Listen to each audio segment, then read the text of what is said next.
It's January 1st, 2023. Your dogs are headed to Los Angeles. How about them dogs? How about them dogs? First off, welcome to the DGD podcast. Robert Reynolds, Juan Daniels, Kobe Pierce. Guys, how was y'all's New Year's? It was fantastic. It was a lot better than it could have been. Yeah, right 100%. right at 12 o'clock. 100%. I screamed, and it wasn't just for the new year, but it was also because that kid went wide left. Oh my goodness. I had to channel my inner Benjamin Watson there. So, well earned and well deserved at this point. Listen, we've got a ton to talk about. There was a lot of hype going into this game, and I think a lot of fans, maybe even including ourselves here, guys, thought this game was the automatic win. And I think what we found out after Saturday was farthest thing from the truth. It's a win, though. It's a I'll win. be the first to say I humbly apologize to the college football committee.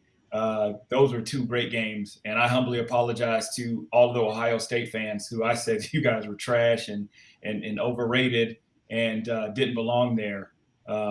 You basically told me to shut up. There was a lot of things that we talked about last week that happened and ultimately led to an instant classic. Listen, it's one of these games where you don't want to see any team lose because the game was just that good. Um, that kind of classic, if you will. But obviously, it just feels better when your team's on the winning side of things. Um, I want to ask this question first off. I'm going to do a 3-2-1 go. All right. Saturday's game or the Rose Bowl? Which one was better? 1, 2, 3. This game. Saturday's game. Ooh. Now, Kobe's got some snake in the game, right? He's got some skin in the game because he played in that game.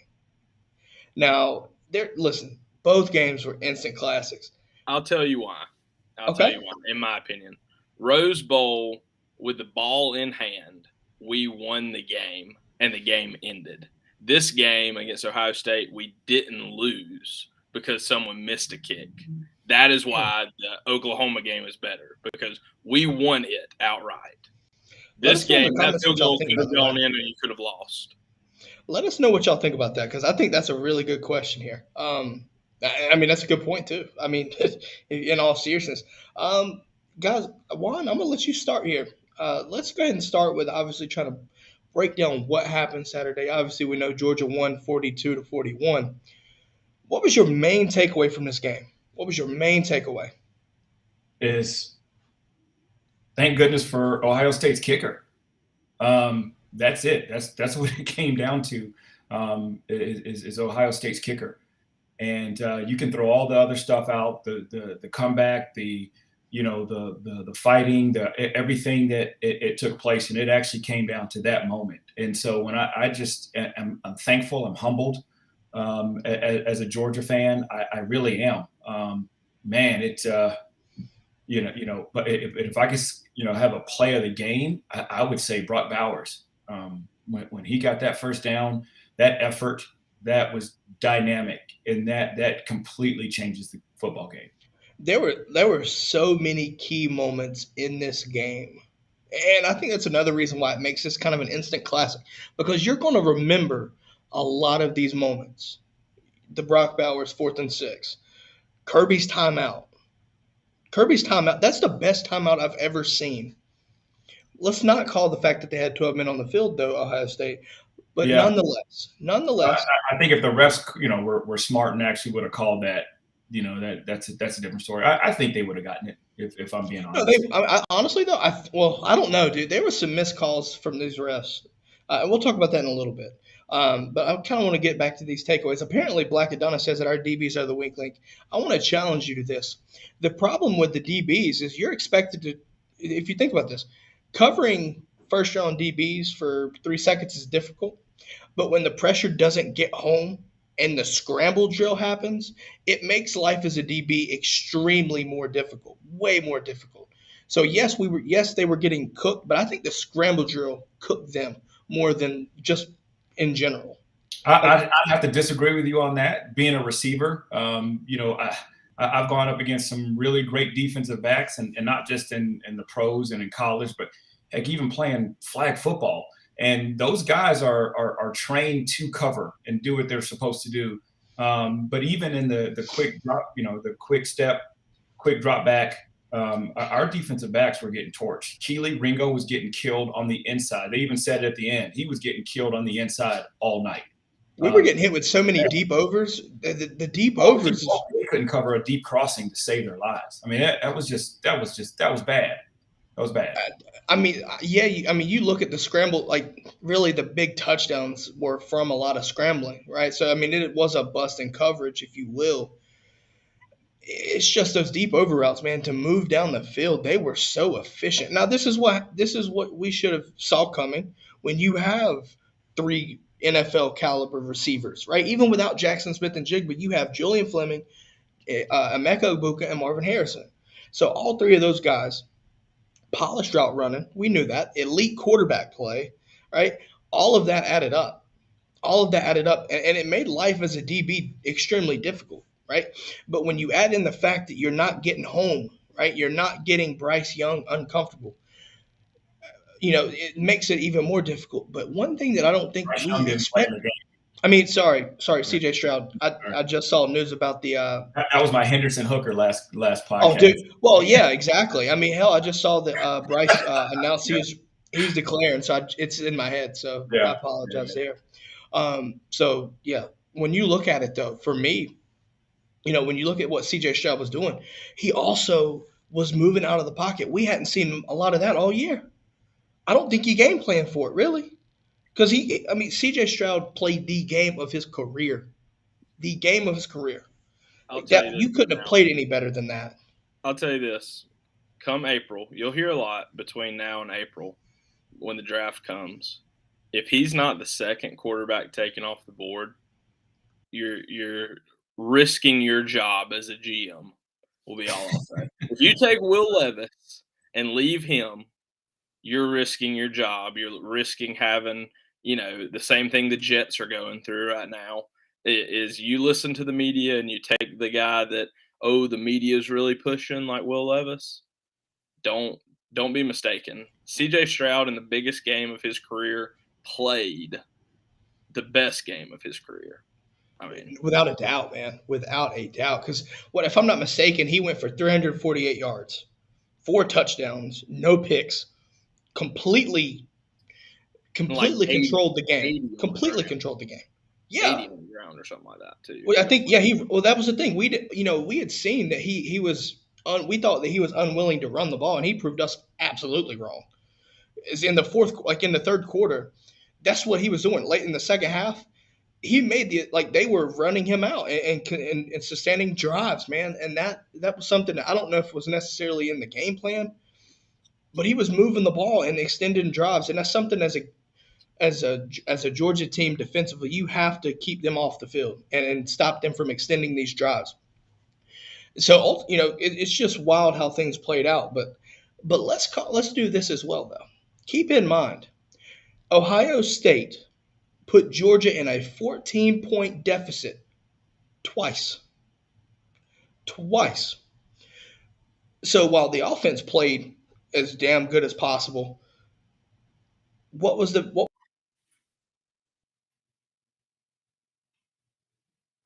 it's been one beat in the fourth quarter. That to me is just remarkable on what Georgia's built like right now. Like the fundamentals of our program, right? A couple years ago, guys, we would have been dead to rights. 41 points is going to win you a game.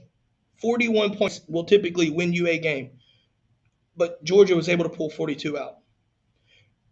That is more impressive to me, and at least in my opinion. What are y'all's thoughts on that, though? Right, like the fact that Georgia was able to withstand 2 14-point deficits and still win the game.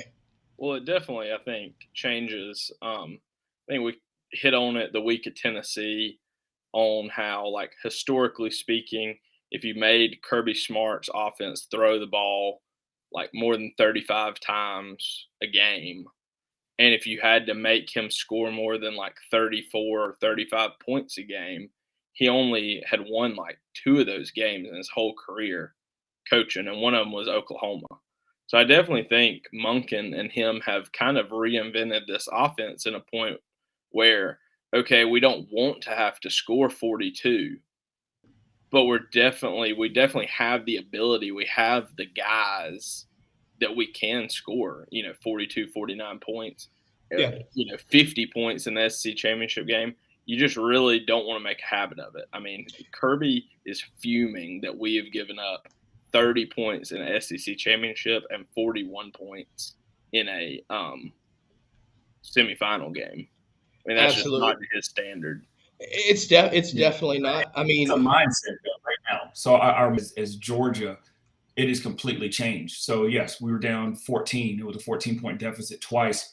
However, just that mindset of we're elite and we're going to come back and win, it reminds you of the Alabamas. It reminds you of, if you go to NFL, of the Patriots. The Patriots would be down and then they'd come back, and win a Super Bowl or win these playoff games. And so you can see the shift in the mindset of these players. Kirby has our team thinking completely different. And yeah, so just like in our chat, I was just saying I'm not worried, and we've been here before. That Missouri game looked like we were dead to rights, and we just came back and we pulled it out, and you could just see the fight, and the light never went out. It just kept going, and so now we have an opportunity to go play for another national championship. It is so crazy, right? To see Ohio State literally throw every damn haymaker they had, and they did. And Georgia to be able to withstand it and still come out standing and winning that game. Dude, listen, the transformation under Kirby Smart from where we have been in the past, dude, is purely just remarkable. It really is.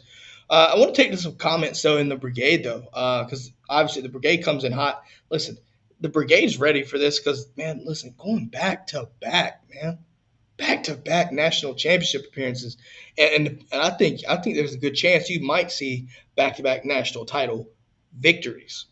But first off, Pat brings up a good point here. He says he smelled that Apotheos coffee brewing in the break room this morning.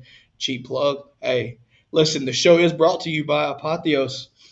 Listen, I'm just saying, I made some this morning, and boy, it's damn good too. Especially when you're a winner, though. Ooh.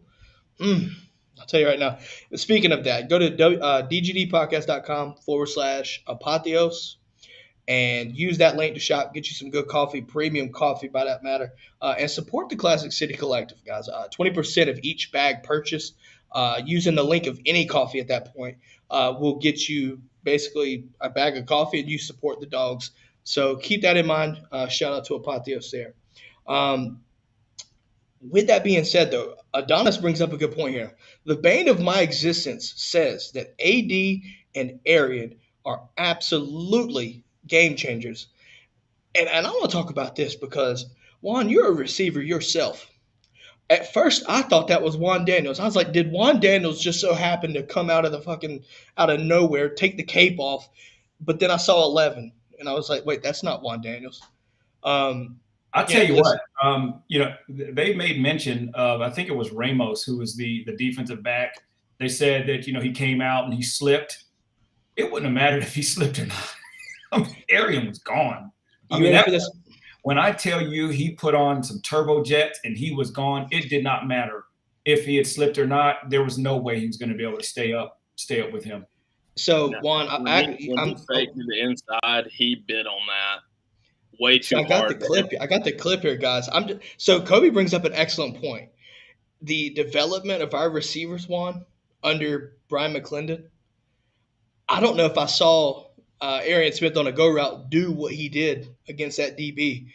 Listen, I got the clipper, so we're going to play this and then we'll analyze what happens. So I'm sorry if you're listening to this on podcast, but what we're about to show is Arian Smith making that 76-yard touchdown. So stick around. This time on 1st and 10, they do, and just like that, one defender drops, and you got nobody in the back end to take care of that mistake. First off, that's absolute burning speed. But second off, that inside step that Kobe alluded to completely shook my man. Completely shook him. Juan, as a former receiver, I want to get your analysis on that particular route. Can you break it down and kind of see the I mean, positives and negatives of this? yeah, I mean, it's called stepping on their toes. And when you're stepping on their toes, you want to get as close to them as you possibly can before they turn around. And then he stuck him inside and then went outside. What you guys didn't see is Stetson Bennett threw that ball as hard and as far as he possibly could. And then you can see Arian Smith was so far down the field, he basically jogged the last part of that route, then took and caught it. And then, so you're talking about speed that's out of this world. Now, I will point out, too, that Arian Smith is so fast, he didn't even have to do that jab move. He could have just simply just ran right by him, and it still would have been, I guess what helped him out, though, is that jab move to make him fall, because Arian had to come back for that football. I mean, that was textbook. Just like the Black Adonis said. I mean, Black Adonis should know he throws to these receivers all the time. That was a classic go route. In the TV copy I was watching, it was tight in on Stetson, and you could just tell the way he opened up and threw it. I was like, I don't know who this is going to, but someone is wide open. Like, I mean, it was every ounce of arm strength Stetson. Everything. I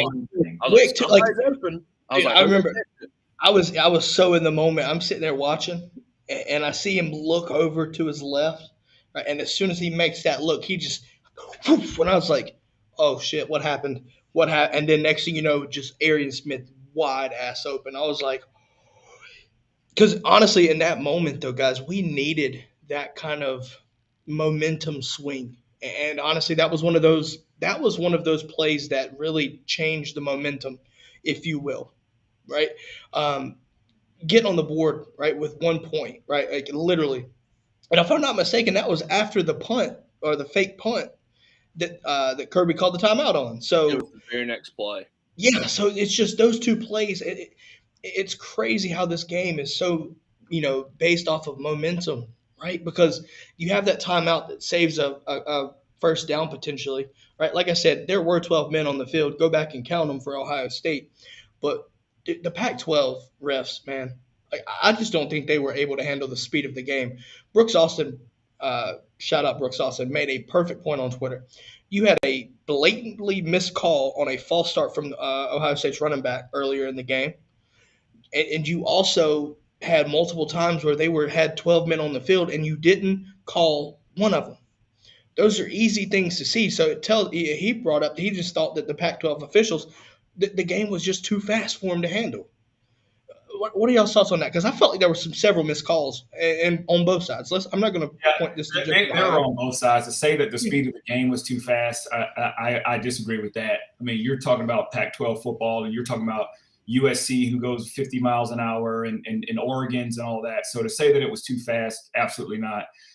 But again, they're going to make errors, and thank goodness for a lot of the replays, because there was a couple of those targeting, that targeting that was called on Marvin Harrison. I'm glad that they had an opportunity to review that, because that made a huge, huge difference in the football game.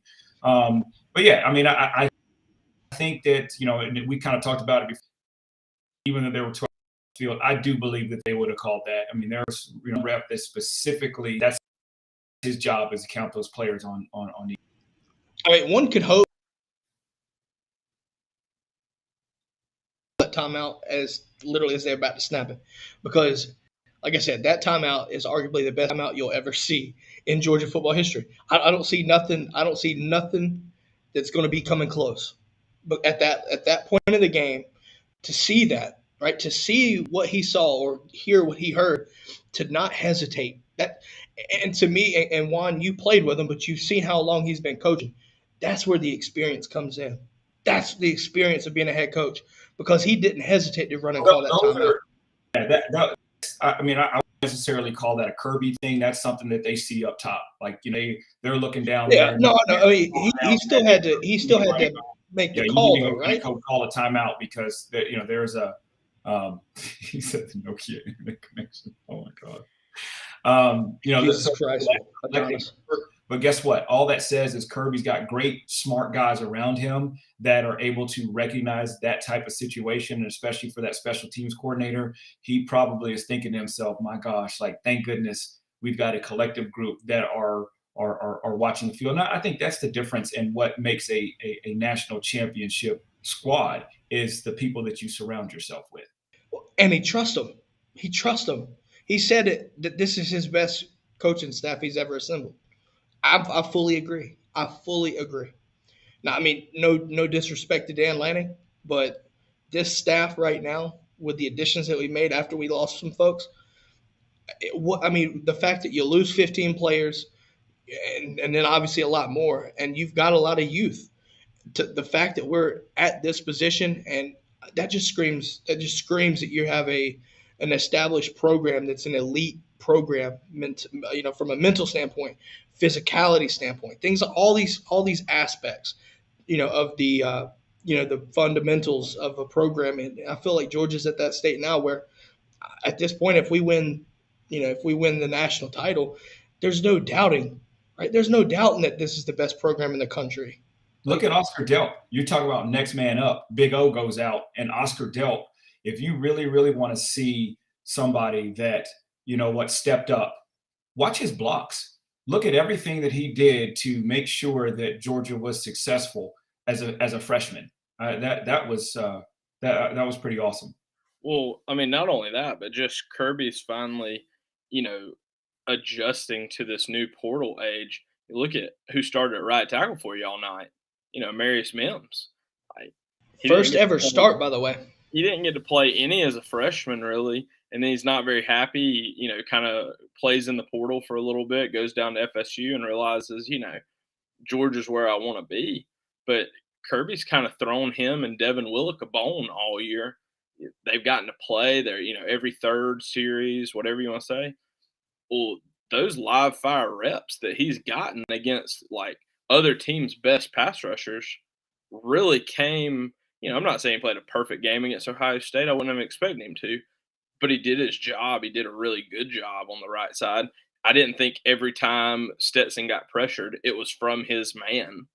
Those are just the guys, like you're saying, him, Delp, guys like that. And then you had some old guys really come through for you that you haven't seen in a while. I mean, Don Blaylock had a big catch. Kyrus Jackson had a couple big catches and a couple big punt returns that we didn't really. Yeah. I mean, it just, you had youth that really came through for you, and you also had guys that really haven't had a huge impact in a couple of years really come through for you as well. That really, I think, speaks to the culture that is being built. First Pat fact of the day: Juan transcends Wi-Fi. True story. Black Adonis brings up a good point. Kyrus was key. Listen, that last go-ahead drive. Obviously, A.D. Mitchell caught that touchdown, which we're about to talk about after this, but Kyrus led up to that and made the big play there. And that was just one play, right? Like you said, Kobe, you had a couple key punt returns to get you some extra yardage, getting good field position. Just different things like that, man. And the special teams, it just proves, right? The ending of this game shows you just how much special teams matters. It does. Because if you lose focus of any one aspect of the game, it can cost you the game. And ultimately, special teams was a deciding factor. So, I look at it that way. So I want to ask y'all a question. Obviously, there's a lot of people that were torn about this hit on Marvin Harrison. Now, I'm going to tell you right now, and y'all feel free to speak on this too. Javon Bullard laid a hit so fucking vicious that, man, that was a vicious hit. But it was legal. And there's a lot of people thinking that it wasn't. I'm going to play this clip. I'm going to play this clip, and it's the perfect view. I forgot who it was. Maybe Trent Smallwood, I think, maybe, on Twitter. Literally field level right in front of all this chaos. And you'll see after we play this what I'm going to ask about. But I'm going to just play this real fast. So if you're listening on podcast, this is a field level view of Javon Bullard just absolutely laying into Marvin Harrison.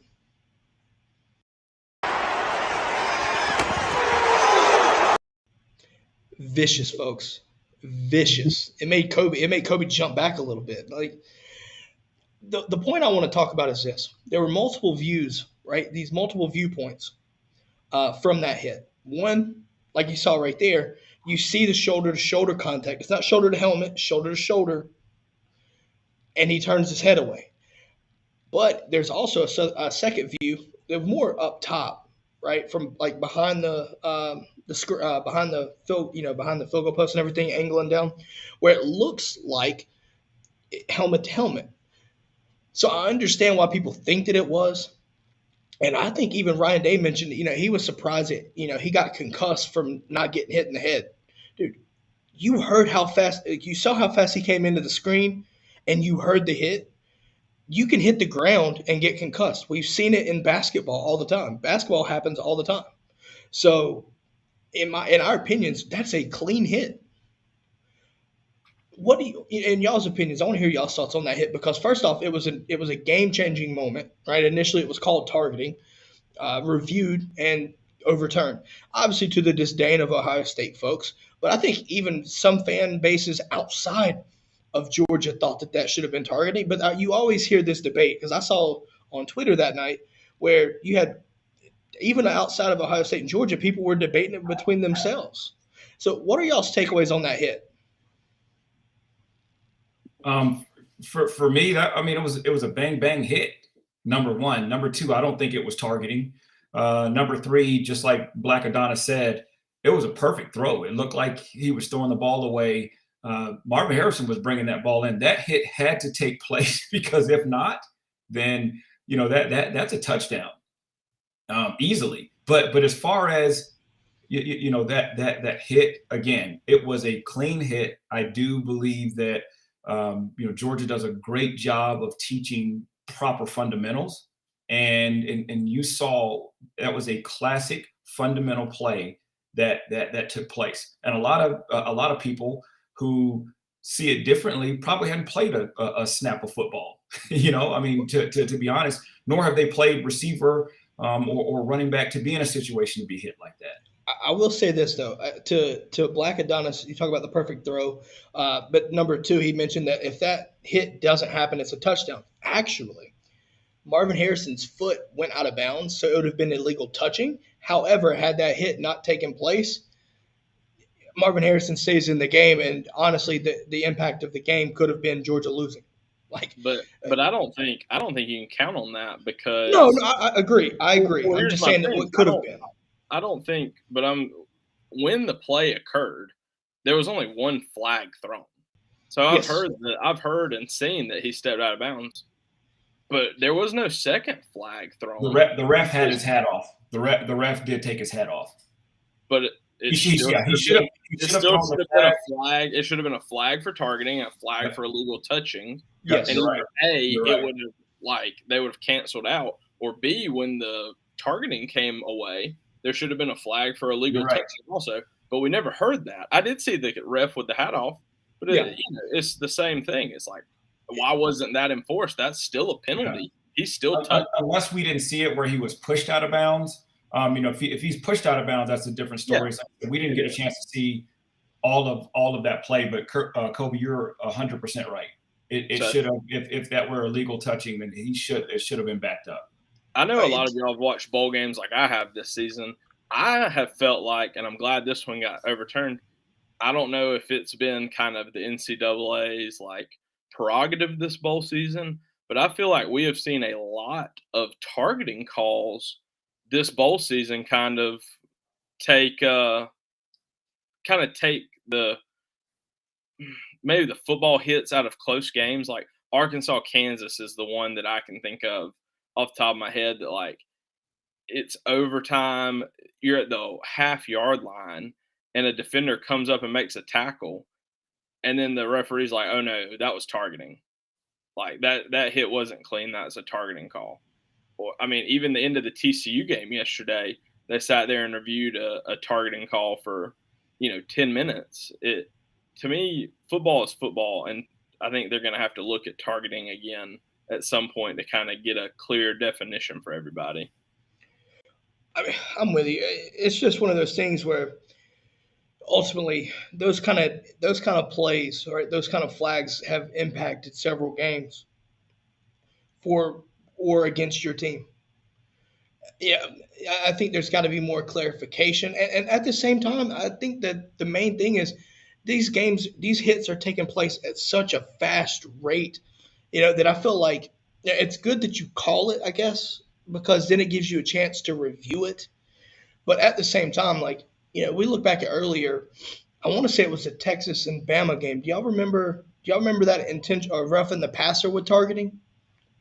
When Bryce Young was he was actually sacked in the for safety ultimately, threw the ball away. I thought it should have been intentional grounding, but they called instead of just pure targeting, it was roughing the passer with targeting, and ultimately, that led to them getting out of the end zone, and the game happened the way it did. But at that moment, though, right, like, to me, I just don't understand targeting in itself, because you want to play the game safer, right? You want to make the game safer, but you're making it so hard for any defender to do anything.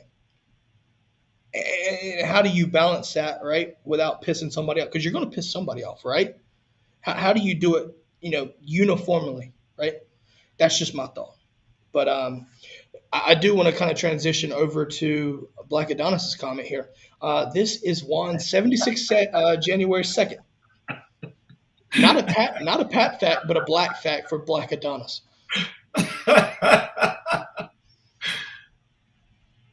Got him. Ladies and gentlemen, we got him. Got him. So I want to ask the brigade. First off, let us know what was the most memorable moment for that game, in your perspective. I just want to talk to you about this though, Juan, Kobe. Did you realize just how perfectly synced the ending of this game, that kick to the midnight, dropping the ball at 0? Did y'all see that? I've seen it on Twitter now. I'll tell you Yeah. what, I could not have cared less at the time. Oh, no doubt. No doubt. The only ball I was worried about was the one that was getting kicked. Yeah. I could care less about the one in New York at the time. No, I mean, you're not wrong, but I think after the fact is what made it more interesting, because you have the ball dropping, and when it hits 0, like basically 3, 2, 1, and you see the ball hook left, and you're like, whoa. So Pat brings up a point from his most memorable moment. He said, let's see where it is here. He says, to him, it was AD seeing him back doing what he does was the moment, or was the key takeaway for Pat. We've missed Mo City Mitch. Okay, that's another reason why. What we saw last night. Juan, what were your takeaways from AD Mitchell coming back into form? I mean, look at it. I mean, when we needed it, he scored. It just reminds you of the national championship, just coming up with a big play. Ran a great route to get open on a pretty good defensive back. But again, he just showed why he's special. Kobe? And I think it's one of those things that we had to hear last off season or last postseason. Oh, you only beat this team because they didn't have their number one wide receiver, or oh, you didn't. Now you're going to hear people say, oh, you only beat Ohio State because of Marvin Harrison going out. At some point, like, you're without George Pickens all of last year until, in a limited role in the playoffs. And you've been without, him. The best moment for Adonis was the turf monster. It was hilarious. Now, beforehand, Adonis also mentioned that our running backs were outstanding. Yes. Kendall Milton came to play. Oh yeah, dude, he ran so hard. Dejan ran well too. Dejan did a great job. Yeah, and besides the turf monster for Kenny, I mean, that was a great play. And if Stetson doesn't short arm the wheel route early in the game for the interception, it's only green grass in front of Kenny again if that ball's put on him in the right play. So I'm glad you brought that up, because I think this has to be noted. Juan, I'm gonna let Juan discuss this, because Stetson Bennett played a horrible third quarter for the standard that we're used to seeing. Then turns around and just dominates the fourth. What was it? The back he basically when Ladd, y'all remember the second down where he throws the little small, bubble route while Ladd, and it just completely just whiffs on it. When I saw that, I was so shocked. I was like, this is not going to be good. Like, so obviously this was third quarter, but you're sitting there just looking at it. It's like, dude, if he ain't hitting this, what the hell's going on? Juan, what does it mean from your perspective? Because you've had some criticisms about Stetson, a little bit more than us, I would say, but nonetheless, what are your thoughts seeing the evolution of Stetson throughout this game? I guess really it goes from being confident to not really knowing what's going on to, the look on his face right when they're kicking a field goal, then afterwards him sitting there crying you're sitting there crying. So it was great to see him humbled. That's the best that I could say. Is watching him in tears was great to see him humbled, because that's the Stetson Bennett I fell in love with last year, and then for him to then come out there and be dropping bombs and doing all this other kind of crap, he got humbled in this game, and then to see him crying at the end, that was humbling, and it was great, and not to take anything away from him, but C.J. Stroud at the end. The first thing he thanked was Christ. He said he hates that that the game had to end like that, but that God's purpose is greater than his. And to me, that's what a true champion looks like. Not a guy that's going around here dropping bombs and doing all that. But I think that Stetson needed that in order to go into this national championship game and play like he's supposed to be, like he's supposed to play. Kirby ripped him at the end of the game. And even in the post game, like, oh yeah, and the post game, he absolutely ripped him, which is what he needed. And some people that just don't like, some people that were saying that was being too harsh on him. Like, I don't think you've been in a situation where Kirby's always being that coach. Just because you win a game doesn't mean you didn't do what you needed to do. Yeah. So the fact that he went out there and was just not giving him, because someone was, you hear about this where, they didn't even give him credit for this, or don't do this and that.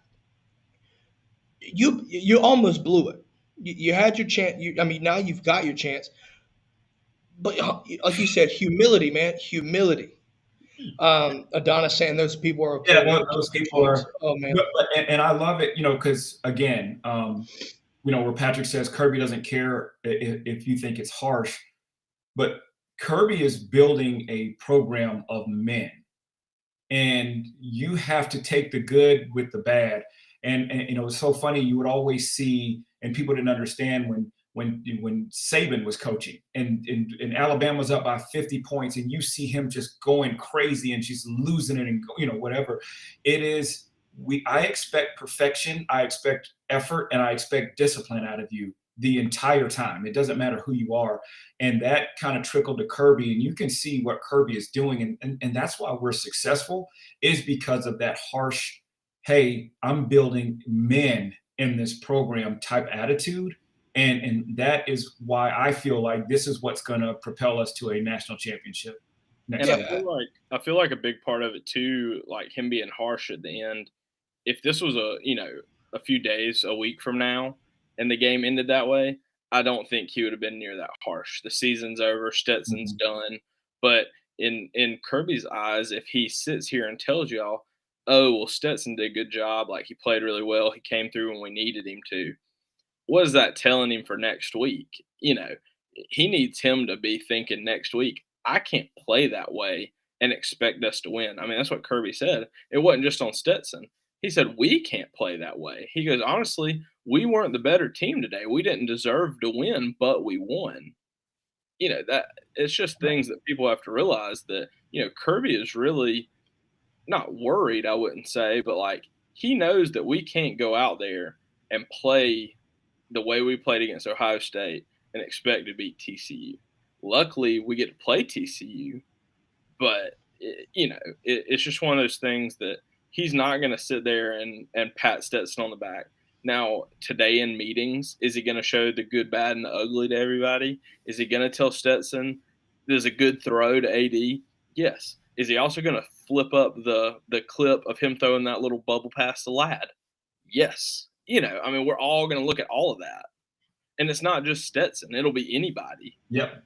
Because it's a mindset. Elite play requires elite discipline. And it doesn't get any better than that. And that's for everybody across the board, not just Stetson, but that is everyone across the board. That goes for the defensive backs, the defense, the offense, everybody involved, punters, kickers. It's Jack Podlesny. Yes. He missed 2 kicks. You think if we'd have had 2 more field goals in the game, you're about touchdown late. Yep. It's wrapped. Instead. I'm not saying that you don't want to single anybody out either. I love Jack. We're friends, but that's just when you're talking about that constant standard of things, it goes for everybody. It's not just one person. It's everybody. Yeah. Because now if you look at it too, you look at the Alabamas, they used to have that elite mindset and that elite discipline. They don't have that anymore. And a lot of these teams that we've played, you've got some big time me, look at me guys and guys that are, hey, this is all about me. And guess what? It takes the team down. And Kirby's like, listen, I don't care who you are. You'll never be bigger than this G on this helmet, ever, under any circumstances. My favorite quote from him when I played. Sorry, and then I'll let you go, Robert. They've been playing football here way before you were born, and they'll be playing football here way after you're dead. They always, your 4 years here is not bigger than the 250 years that this has been going on. But every bit of it is so accurate and true, though, right? But ultimately, you look at the situation, right? Let's call a spade here. The same standard that Stetson's being held to is the same standard that Oscar Delp got put into, Marvin Jones Jr. when he came into play. It's the same standard.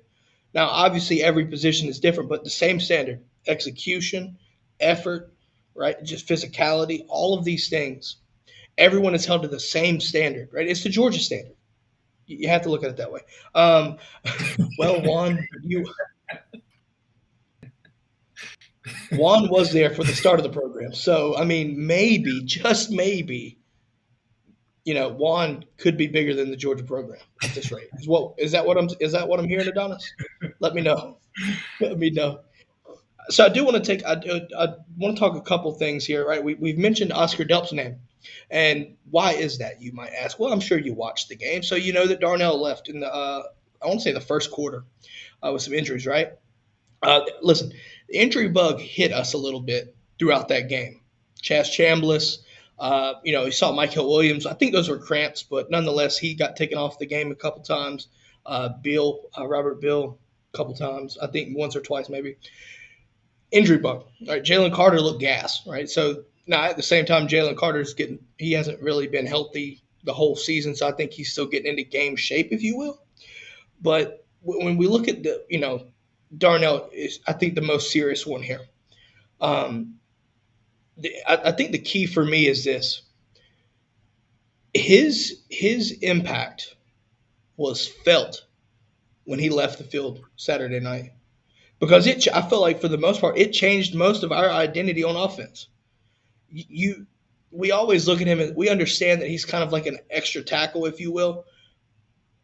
But when he's gone for the game and you have to play with him most of the game without him, I felt like it changed a lot of the offensive philosophy that we played with. Now, Oscar Delp did do some things, but what are y'all's takeaway? Like, how important is Darnell after seeing what happened Saturday? He definitely has to be accounted for, but I truly think that Oscar Delp came in there and did a great job. It was truly a next man up. I didn't necessarily, you said that you may have seen a change in our offense. I didn't see a change really in our offense. We probably threw a lot more than we needed to, and didn't really stick to the run, especially with their small front. But as far as him blocking, and he was driving people to the ground. I thought he did a great job when he stepped up. To me though, so to help clarify it, right? Like when Darnell was in the game, you saw screens on the outside. We kind of didn't really see a lot more screens, if you will. Right? We saw more passing, right? Like you mentioned, the run game was, we still, like you said, though, we didn't necessarily run. Now, at the same time, right, when you're down 14 points and you're trying to get ahead, right, like you got to change some things there. But yeah, no, ultimately, I do think a little bit of play calling got changed. To me, I felt like we didn't do more screens because Kenny Mack. Think about it. Our first touchdown came on a screen that we've ran thousands of times. It feels like this season, right? I'm sure we probably ran it 100 times, but with Darnell and everybody there on the outside blocking the way they did, nobody could stop it. Kenny Mack runs for a 20-some yard touchdown right there after the catch. And that kind of changed. But I do think definitely keeping note of Darnell's health ahead of January 9th is going to be crucial. I'm going to read some comments here. Looks like they're going back on you, Juan, here. 20 years ago, our Dogfathers brought forth a new program. Juan, they're trying to get you. They're trying to get you, man. They're trying to make sure you're not elite today. Pat also says, y'all do know that the original mascot of Georgia was a goat. Adonis's comment makes perfect sense. Yeah, hey, I do want to say, too, Adonis says we also saw that we have to put the ball in Brock's hands. And it was funny because Kirk Herbstreit, almost the entire, all three quarters, yeah. Third or fourth, he was like, hey, where's Brock Bowers? Where's Brock Bowers? And then they finally go down to him down the middle. Now, what they did do is they did a great job, Ohio State did, of stopping our jet sweeps. We tried the jet sweep with Brock Bowers. We also tried it with McConkey. It was not successful. But when you talk about putting a ball in Brock Bowers' hands, that fourth down play was elite. That was top notch. That the amount of core strength and upper body strength that would take is ridiculous, because to literally lift yourself up with all your momentum in that regard going out of bounds, and to push forward, right, with one arm holding yourself up and extend while a couple inches in the air. Now, everybody has this foot on from going out of bounds too. That was nuts. And like Ryan Day, you could see it. Like, he was extremely happy. And then when they saw the replay, it was like, oh, he wasn't out. No. The mentality changed. Now, we ended up getting 3 points out of that. Ultimately, it was enough to help us do what we had to do. But I feel like we have to capitalize in the red zone. But at that moment, though, if Brock Bowers doesn't do that kind of superhuman style shit, our season's over. Yeah. Our season's over. Just that's football awareness. That's football IQ. That you either have it or you don't. Well, that's exactly why you're going to see him next year go in the arguably top 5. Yep. Probably top 10, but arguably top 5. It's the same reason they call it a game of inches. Dude, that statement is so cliche, but that example just proves the point to a T. It does, because another 2 inches and his foot's out of bounds, and we're sitting here talking about legitimately what went wrong, and that's all we can talk about. We had a good season. 2 inches made the difference ultimately in that instance. And it's it's mind-boggling until you see it firsthand. That's just how I'm looking at it.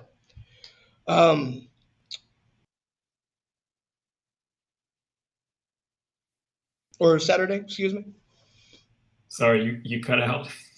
No, excuse me. Javon Bullard got defensive MVP, right? Yeah. Do you think he deserved defensive MVP? Well, that hit on Harrison and then that big time sack that he had, that was huge. That was big because we didn't get a whole lot of pressure on C.J. Stroud, and that right there to me was huge. I mean, the good thing is we did get 4 sacks, but to your point, we didn't get home a lot of the time. Just didn't, and that's a problem. Well, they just weren't. I mean, you got a couple of sacks, but they just weren't all very timely sacks, and I think that's That's one thing that this defense has been, this year maybe even is, we don't have a lot of sacks, but it seems like we always get home when we need to, kind of thing. So it was good to see Bullard get Defensive Player of the Game. I would be intrigued to know who else you may would think. It couldn't have been the two corners, that's for sure. Yeah. And your D line had a pretty quiet night. I mean, you didn't let them run the ball on the ground at you very well, but like CJ Stroud, you also lost a lot of contain. Your rush lanes were not great as a defensive line and outside linebacker unit. Part of that's you're out there playing outside linebackers that aren't used to being out there. But, the other part of that is late in the game that the coverage behind you is man deep coverage. You can't lose contain the way we did and let CJ Stroud run. You got to have somebody, going, okay, once I reach this point, I have to stop because I'm the last line of defense. Yeah, I know you talked about the youth playing because, you had Jalen Walker out there playing a lot, right? Like Michael Williams was out there playing a lot. Marvin Jones was out there. How much of it was just inexperience and how much of it was a lack of respect for his ability or willingness, I should say, to run? Inexperience late in the game. I mean, after he showed you in like the first quarter that he was willing to run, that's all I need to see the rest of the game. Yeah. Especially late in that game.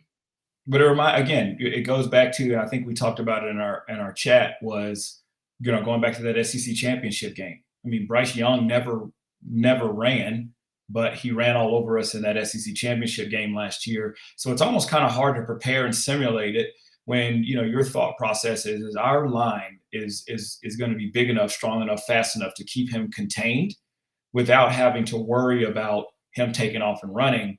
I guess we just didn't prepare for it. His first big run, our tackle did slip a little bit, and that's the way he was able to get outside. But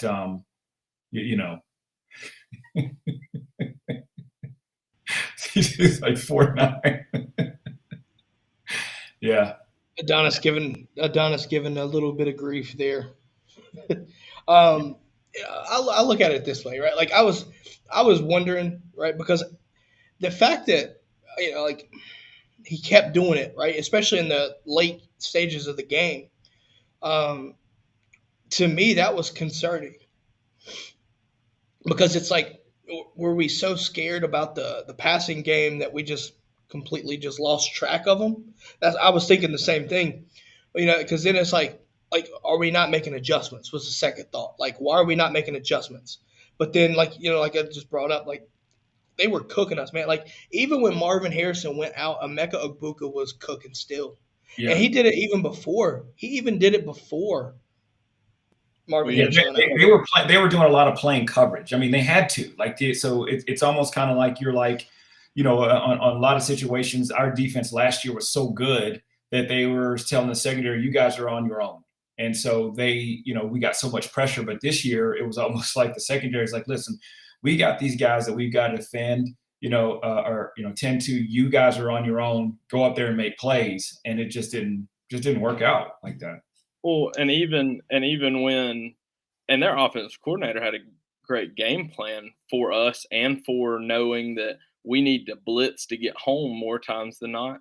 That touchdown pass they threw to the running back is just him slipping out of the backfield, running at, Pop. And basically Pop tries to jam him and he runs right by Pop and there's no help. I mean, Pop doesn't break down and try to carry him anywhere. He tried to jam him, almost knock him down. And all of a sudden he's behind him. There is no help at that point. Everybody else is covering somebody. Yeah, I think that really slowed down our blitzing, especially with the interior linebackers, because they proved that they're willing to have CJ take a couple extra steps and then throw it to the running back instead of keep him inside to block. Because, I mean, if you think about it, to flip the script here, you remember Arian Smith early in the game got basically Todd Monken schemed it up to where Tommy Eichenberg was in coverage against Arian Smith. And that's a schematic situation that Todd Monken took advantage of, because if y'all remember, to get us into the red zone, right? Watching Eichenberg, I think that's how you say it. Watching Eichenberg legitimately before the receiver gets out of his release, turn and sprint. That right there was like, oh, whatever's going on, it's about to get ugly. And ultimately, Stetson just like looked around, boop, and boom. So, which kind of leaves some question marks on their defense, right? Because why did they make some of these situations? Now, Todd Monken, you have to give him credit for scheming these things up, right? But like we said here, right? Now, Adonis did say that, mentioned that bend don't break mentality broke us, right? Obviously, we needed a missed field goal to win. But before that missed field goal, Georgia offensively had to get themselves to take the lead so that we didn't lose. To take the lead and not lose. And some of the things that that we did offensively, I wish we'd have seen more throughout the game. You know what I mean? Like getting Bowers involved in the pass game more in the third quarter. Getting Stetson, like I understand they were getting up the field pretty quick, and they started blitzing in the second half a little bit more too. Their defense did. Why did we change? Obviously, maybe it was just because of the situational gameplay or the gameplay scenarios, right? Being behind. But to start the third quarter, our first drive was terrible. 3 and out. It just looked ugly. It looked out of sync, everything. We had 3 and outs starting the second half. He came out, he had the ball 3 times. He had 3 and out all 3 times. We talk about a terrible third quarter. That right there is a stat, just a hard padlock stat that just proves the point that we just were not playing good football, man. And they were taking advantage of it to some degree too. So, obviously, listen, we got it back. We took the 4 points and then into half, come around. Next thing you know, we're down, 14, I think it was again. Ultimately plays out. But, the way I look at it is Georgia played, what would y'all say, 3 quarters of okay football, 1 quarter of elite football, and still won that game, regardless if a missed field goal or not. 2 quarters of okay football, 1 quarter of bad football, 1 quarter of borderline great football. Yeah, I'm not going to sugarcoat this. Ohio State played better football than us. They played better football than us. Ultimately. Is that Adonis coming over? Surprise, everybody. I mean, he's been quiet just a little bit, but no. Yeah. Ultimately, I do want to kind of do this real fast, right? Now that game is behind us, looking at TCU, what I saw from TCU against Michigan looked shell-shocked because TCU swarmed to the ball defensively, and they were just playing extremely physical. They were playing – to me, it looked like Michigan got outmatched physically. Now, at the same time, Michigan offensively made some dumb calls. 2 pick sixes, like some weird plays. 4th and goal, and you try to do some tricky shit. It made no sense to me. Yeah, like it made no sense to me, man. It made no sense to me. Fumbled at the half-yard line. I mean, yeah, dude, fumbled it into the end zone. You fumbled it into the end zone from the one now, yard to be line. fair, though, that was a touchdown. The refs blew that. The play before was a touchdown. Really? Yeah, on that pass, when they did the review, and I guess the referee that's in New York said that was a touchdown. Yeah, because that's what led up to the fumble on the handoff. Yeah, the next play they fumbled. Okay. But still, I mean, 2 pick sixes, that should have been a touchdown Michigan's way.